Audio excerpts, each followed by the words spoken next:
This holiday season, please consider supporting the Cato Institute and specifically the Cato Daily Podcast. Visit cato.org/podcast sponsor to get started.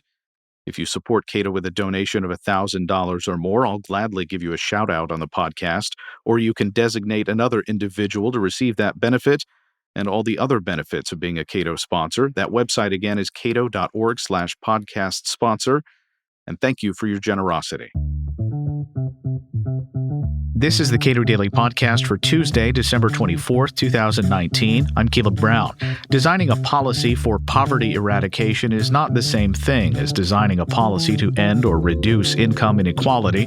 Orphe Divounguy is chief economist at the Illinois Policy Institute. In Colorado Springs, earlier this year, we spoke about labor markets, income, and poverty. I think it's really sad and even a little bit silly that the focus has gone away from eradicating poverty to focusing on income inequality. And I'll give you a very simple example why. So imagine a society where we cast wide social safety nets, and so the poor have no incentive or no reason whatsoever to accumulate capital, to accumulate assets, right? So you'll end up with a big gap between the poor and the rich in a society like that, for example, right? So there's no reason to focus on income inequality. Instead, I think we should be focusing on lifting people out of poverty and getting them up the economic ladder of success. And there is a thing that does a really good job of, if not eradicating, certainly alleviating the bad parts of poverty, and that is having regular employment. Absolutely. Absolutely. Getting people into jobs. The free market is the largest, the biggest, most effective eradicator of poverty. And so we have the cure. What's missing? Why is the poverty rate so high still in the U.S., right? It's still about 12%. Why is that? It's because there's no political will. There's a lot of corruption. And that's unfortunate, right? So some of the research that I've done and that others also have put out this year in particular looks at the impact of labor market freedom on employment prospects, right? And so the research shows that a 1-point increase in labor market freedom, by labor market freedom, I'm talking about the extent with which government is involved in labor contracts, right? So the Economic Freedom of North America, published by the Fraser Institute, does a good job of tracking labor market freedom across all 50 states. So when we look at that measure and we analyze the impact that labor market freedom has, we see that it could cause the unemployment rate to fall by 0.6 percentage points. That's huge. So let's say the U.S., for example, 3.7% is the unemployment rate in the U.S. If that number fell to 3.1%, that's 1 out of 5 unemployed Americans could be in a job, right? So sweeping labor reforms is what we need to get people back into work. Okay, what does that look like? Right to work. For example, it's not elevating the minimum wage. Unfortunately, across the country, you see states pushing for higher and higher minimum wage laws.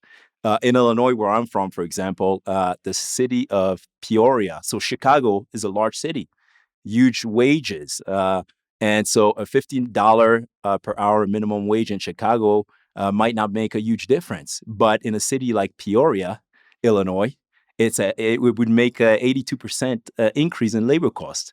Of course, employers are not going to hire anybody if their labor costs go up that much. Right. And as you say, in Chicago, the market wage for unskilled labor is probably above $15 an hour. That's right.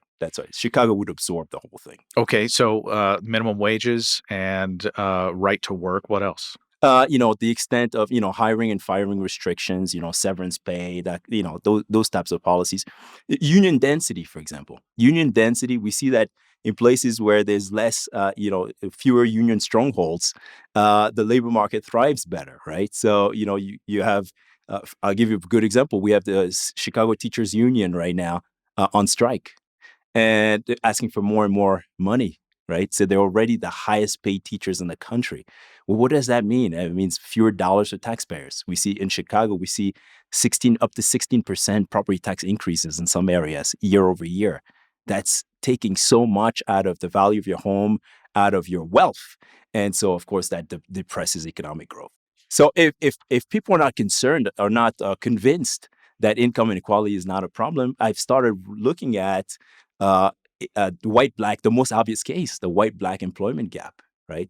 So when you look at the white-black employment gap across the country, what we see is that states that create jobs at a faster rate, states that have the tightest labor markets. By tight labor markets, we mean more jobs being created relative to the number of people who are actually unemployed looking for work.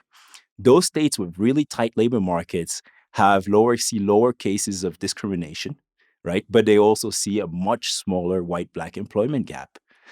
So we have the cure. We know that creating jobs at a faster rate can fix the problem, right? The intuitive reason for this is that when you have lots and lots of employers competing with each other for a shallow pool of talent, it becomes very costly for them to discriminate, right? They can't pass an applicant just on the basis of their race. Because it's going to be very costly to search for that next candidate. And they're willing to invest more in a worker at the front end of an employment than later. That's right. That's right. And we see that not just for blacks, but we also see it for disabled people, right? So when labor markets get really, really tight, you see more employers hiring disabled people. So people who are more likely to be unemployed could find work at a faster rate, and if of course we incentivize job creation. What are ways to incentivize job creation? Labor market freedom, lower tax burden. There's great research out there that shows that when you raise taxes on entrepreneurs, they hire fewer workers and they pay their workers a lot less. Do you see a difference between relatively smaller towns and larger cities when it comes to labor market regulation, or is a lot of this being led by the state? It's very much so at the state level. There's also maybe some regional effects, right? So we look at some of the southern states.